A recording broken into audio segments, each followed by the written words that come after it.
నమస్తే welcome to our channel. ఇటీవల AP మాజీ ముఖ్యమంత్రి వైఎస్ జగన్మోహన్ రెడ్డిని కలిసినటువంటి ఒక రైతు, నేలపాడుకు సంబంధించినటువంటి అశోక్ అనే రైతు, నేను ప్రభుత్వం పైన పోరాడడానికి సిద్ధంగా ఉన్నానని చెప్పిన మరుసటి రోజే అమరావతికి సంబంధించి భూమి ఇవ్వడానికి సిద్ధమయ్యారు. కారణం ఏమై ఉంటుంది తెలుసుకునే ప్రయత్నం చేద్దాం. దీనిపై చర్చించేందుకు మనతో పాటుగా ఉన్నారు టీడీపీ రాష్ట్ర అధికార ప్రతినిధి అప్పసారి రాజేష్ గారు. నమస్తే సార్. నమస్కారం సార్. ఒక రైతు మాజీ ముఖ్యమంత్రి దగ్గరికి వెళ్ళి నేను ప్రభుత్వం పైన పోరాడడానికి సిద్ధంగా ఉన్నాను అంటూ ఆయన చెప్పి మరుసటి రోజే వెంటనే అమరావతికి సంబంధించి సిఆర్డీఏ ప్రాంతానికి వెళ్ళి నేను భూములు ఇవ్వడానికి సిద్ధంగా ఉన్నానంటూ ప్రభుత్వం దగ్గర ఆయన చెప్పినటువంటి తీరు ఏంటి? ఒక్క రోజులోనే మారాల్సినటువంటి పరిస్థితి, భూములు ఇవ్వడానికి సిద్ధం అవ్వడం ఎలా చూడాలంటారు? ఇప్పుడు వాస్తవంగా మొన్న జగన్మోహన్ రెడ్డిని కలిసిన రైతులందరూ కూడా రాజధాని ప్రాంత రైతులు, కానీ వాళ్ళు రాజధానికి భూములు ఇవ్వని రైతులు.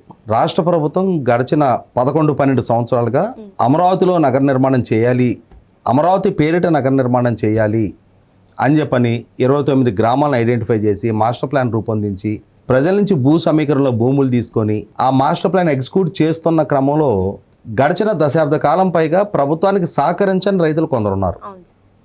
మేము భూ సమీకరణలో భూములు ఇవ్వము, భూ సేకరణకు కూడా మేము సహకరించము అని చెప్పని కోర్టులను అప్రోచ్ అయ్యి న్యాయ పోరాటం చేస్తూ ఒక రకంగా ప్రభుత్వానికి కొరకరాని కొయ్యలుగా తయారైన రైతులు కొందరున్నారు.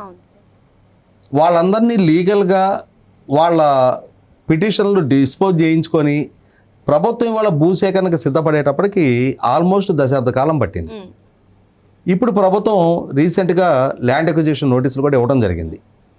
ఈ క్రమంలో మా ప్రాంతాలని ల్యాండ్ అక్విజిషన్ నుంచి మినహాయించండి, అసలు రాజధాని మాస్టర్ ప్లాన్ నుంచి మా పరిధిని, మా గ్రామాలని ఆ పరిధి నుంచి మినహాయింపు చేయండి, మేము మా భూములు మేము సొంతంగా వ్యాపారాలు చేసుకుంటాం, మీరు భూములు ఇవ్వండి, మీ ద్వారా జరిగే అభివృద్ధితోటి మా ప్రాంతానికి వచ్చే విలువని మేము ఎక్స్ప్లాయిట్ చేసుకుంటాం అని కొందరు వ్యక్తం చేస్తున్న తీరు చూస్తున్నాం.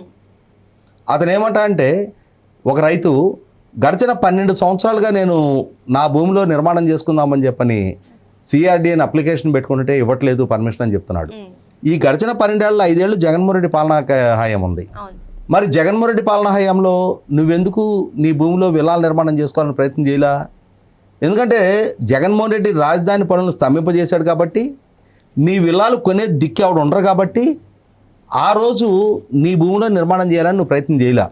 ఇవాళ మళ్ళీ తిరిగి చంద్రబాబు నాయుడు గారు వచ్చిన తర్వాత ఇక్కడ రాజధాని నిర్మాణ పనులు ప్రారంభించారు కాబట్టి నీ భూమికి కూడా విలువ వస్తుంది. కాబట్టి అంటే ఎవరో పరాయన్నగమ్మ బిడ్డలు వాళ్ళు భూములు ఇస్తే ఆ భూముల వల్ల నీ ప్రాంతానికి విలువ వస్తే ఆ విలువను అడ్డు పెట్టుకొని నువ్వు వ్యాపారం చేయాలని చెప్పని కొందరు స్వార్థపూరిత రైతుల వ్యవహార శైలి చూసాం మనం.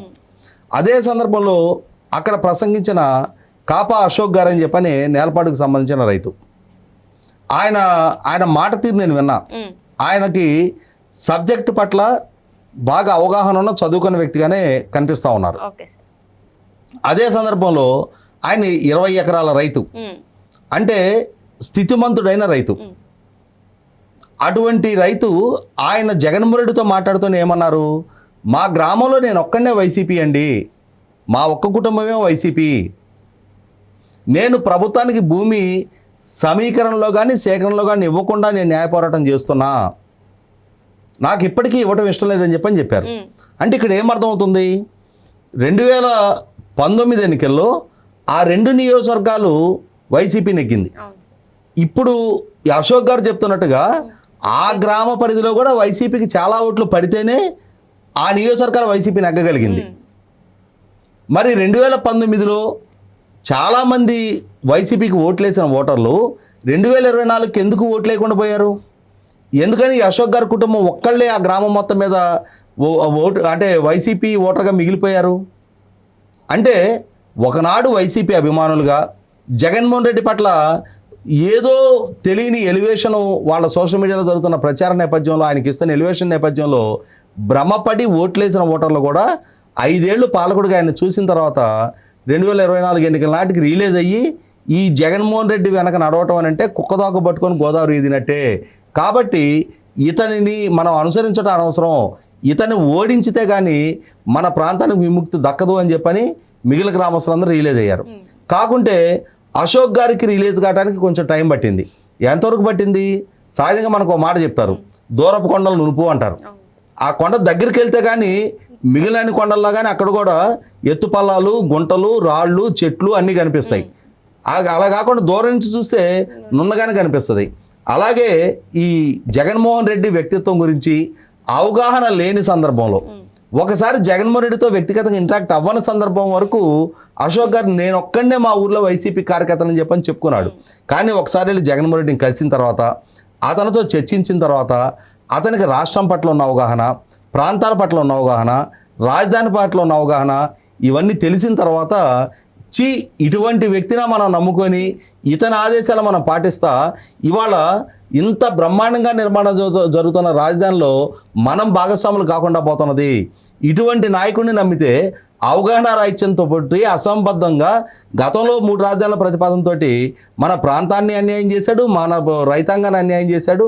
మళ్ళీ ఇప్పుడు మావిగన్ పేరిట ఒక ఇంప్రాక్టికల్ ప్రపోజల్ తోటి తాను కామెడీ పీస్ అవుతూ కూడా ఇంకా అందరినీ కూడా అదే విధంగా భ్రమలు ఉంచే ప్రయత్నం చేస్తున్నాడు. కాబట్టి ఇటువంటి అవగాహన రాహిత్యపు నాయకుడు వెనక ప్రయాణించడం కన్నా మిగిలిన మా గ్రామస్తులందరిలాగానే నేను కూడా ప్రభుత్వ సూచనలు పాటించి ప్రభుత్వానికి సమీకరణలో భూములు ఇస్తే ఇక్కడ జరుగుతున్న అభివృద్ధిలో నేను భాగస్వామిని కాగలుగుతా. ఎట్టి తిరిగి ప్రభుత్వం ల్యాండ్ అక్విజిషన్లు అయినా సరే తీసుకోవడానికి సిద్ధపడతా ఉన్నప్పుడు, చట్టపరంగా నాకున్న అన్ని ఆప్షన్స్ క్లోజ్ అయిపోతూ ఉన్నప్పుడు, రేపు రోజున ల్యాండ్ అక్విజిషన్ ద్వారా నాకు వచ్చే నష్టపరిహారం కన్నా ప్రభుత్వం ప్రతిపాదిస్తున్న ల్యాండ్ పూలింగ్ ద్వారా నాకు మరింత లబ్ధి చేకూరుతుంది. కాబట్టి ఆ లబ్ధి దక్కించుకుంటున్న మా మిగిలిన గ్రామస్తులందరిలాగానే నేను కూడా వారిలో భాగస్వాములు అవుతానని చెప్పని ఆయన రిలీజ్ కట్టడానికి 24 గంటలు కూడా టైం పట్ల. అంటే వాస్తవానికి భ్రమలకి మధ్య ఉండే వ్యత్యాసాన్ని, సత్యానికి అసత్యానికి మధ్య ఉండే వ్యత్యాసాన్ని ప్రాక్టికల్గా జగన్మోహన్ రెడ్డితో ఇంటరాక్ట్ అయిన తర్వాత కానీ అసలు సిసలు జగన్మోహన్ రెడ్డి నిజస్వరూపం ఇది, అసలు సిసలు జగన్మోహన్ రెడ్డికి ఉన్న అవగాహన ఇది, అసలు సిసలు జగన్మోహన్ రెడ్డికి ఉన్న పరిజ్ఞానం ఇది అని చెప్పని ఆ పార్టీకే చెందిన ఒక ధనిక చదువుకున్న రైతు స్థాయిలోనే రిలీజ్ అయ్యాడు.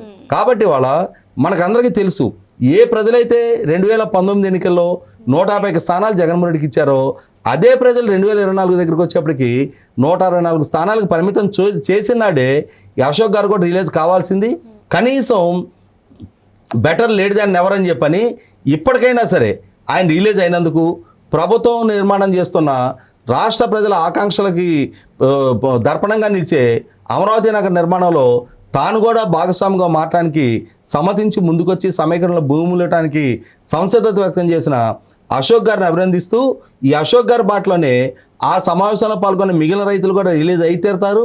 లేదు అని అంటే ఆళ్ల రామకృష్ణారెడ్డి, జగన్మోహన్ రెడ్డి వాళ్ళు గీసిన గీట్లో నిలబడి వాళ్ళ ఆదేశాలు పాటించి వాళ్ళ అడుగులేస్తే అంతిమంగా ప్రభుత్వం ప్రజా ప్రయోజనాల రీత్యా తాను ల్యాండ్ అక్విజిషన్ చేయడానికి సిద్ధపడితే నష్టపోయేది ఆ రైతులే అవుతారు.